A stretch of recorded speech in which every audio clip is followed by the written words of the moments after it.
Okay, let's go over the strategy you're going to use for all of your movements when it comes to return to postpartum exercise. So start off with alignment. So your goal here is to have your pelvis and your ribs stacked on top of each other.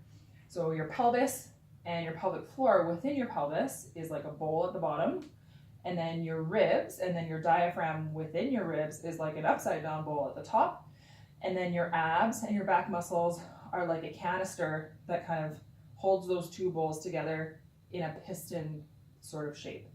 And your goal is to keep them stacked and straight as possible to allow those muscles to regain their strength in the most functional way. So starting from your feet, you want your feet about hip width apart, and you want your weight kind of mid-foot. You don't want to be leaning forward on your toes, you don't want to be sitting back on your heels. And the way you do that is by thinking about having your perineum, or that space between your vagina and your anus, sitting right between your ankle bones. So you might have to lean a bit forward or lean a bit back just to find that happy place where that sits between your ankle bones and you feel your weight evenly throughout your feet. From there, you want your pelvis to be in a neutral position in and of itself.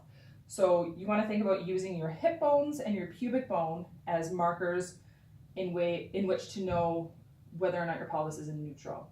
So you don't want your pubic bone sticking way out forward, which means your pelvis is tucked underneath you, and you don't want your hip bones sticking way out forward, which means your pelvis is sticking out behind you.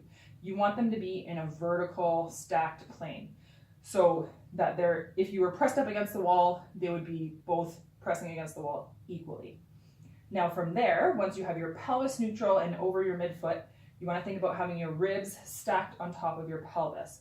So I like to put a thumb on the bottom of my ribs, middle or pointer finger on my hip bones, and then just thinking about where those two are in line in space. So similar to your hip bones versus your pubic bone, you want your ribs and your hip bones to be stacked vertically. So if you were up against a wall, they would both be touching. So you don't want your ribs thrusting way up in the air like this, and you don't want them squashed way down into your belly like this. You want them nice and neutral so that those transverse abs can activate appropriately and support you throughout your movement.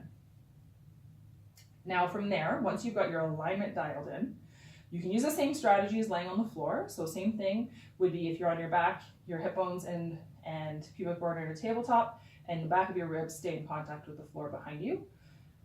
And then from there, you can incorporate your breathing strategy that we discussed. So thinking about breathing all the way around your rib cage. So when you take your nice big inhale, thinking about expanding laterally out to the side, expanding posteriorly into your back, trying to stretch your bra band essentially all the way around, not just in the front and not just breathing up into your chest, but breathing all the way around into your diaphragm. If you find that your chest is coming up too much, it might be because your ribs are thrusted. So think about letting your ribs sink back down, getting your alignment back neutral again, and you'll find it easier to get that full 360-degree expansion throughout your ribs. That being said, you also want to make sure that your abs and your pelvic floor are participating in that breathing as well, because your diaphragm, as it sinks down into your abdomen, displaces all your abdominal contents, increasing the intra-abdominal pressure. So you need to allow your abs to expand and your pelvic floor to drop to allow for that displacement to happen. Otherwise, you're going to start making compensations through your hernia, through your pelvic floor, through your linea alba, regenerating a diastasis. So allowing those muscles to relax and receive that pressure is also important. So on your inhales, I want you to focus on allowing those muscles to relax. So feeling your pelvic floor sink, feeling your ab muscles relax. They don't have to stick way out, but they need to soften to allow that pressure to be dispersed appropriately. So your big inhale, thinking about expanding throughout your whole core system, and then on your exhale, when you're doing movements, thinking about engaging those transverse abs, thinking about lifting that pelvic floor all the way from the front to the back. If you're finding that you're having trouble engaging a certain portion of your pelvic floor, thinking about adjusting the alignment of your pelvis to find a spot where you're able to feel the entire pelvic floor lower and lift. And then also making sure that your whole abdomen is engaging, not just the upper portion, which tends to be the habit of a lot of women, making sure that lower portion is engaging as well. So on your inhale, relaxing and filling, exhale, thinking about pulling those hip bones together very gently, using those ab muscles, very gently letting that pelvic floor lift up to support you when you're in your movements. And then when you're incorporating that into a movement, you're going to do that inhale down, exhale up. So in the example of a squat, you would do an inhale as we're squatting down, and then you're going to exhale, and then as you're exhaling, you're lifting your pelvic floor, you're engaging those abs, pushing back up to a stand, all the while trying to focus on keeping that alignment as stable and sturdy as possible. And same thing if you were doing an arm movement, say an overhead press, same thing, you inhale, relax, exhale.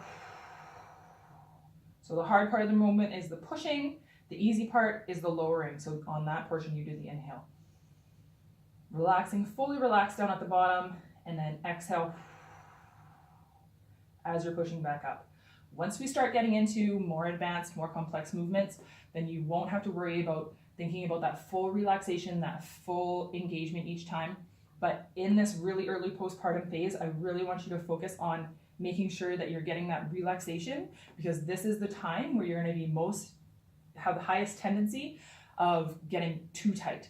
So I want you to remember to incorporate that relaxation into every single movement, in every single rep, and making sure that you're allowing your core muscles to go through their full excursion so that you have that range of motion to use in the future when we're adding more complex movements.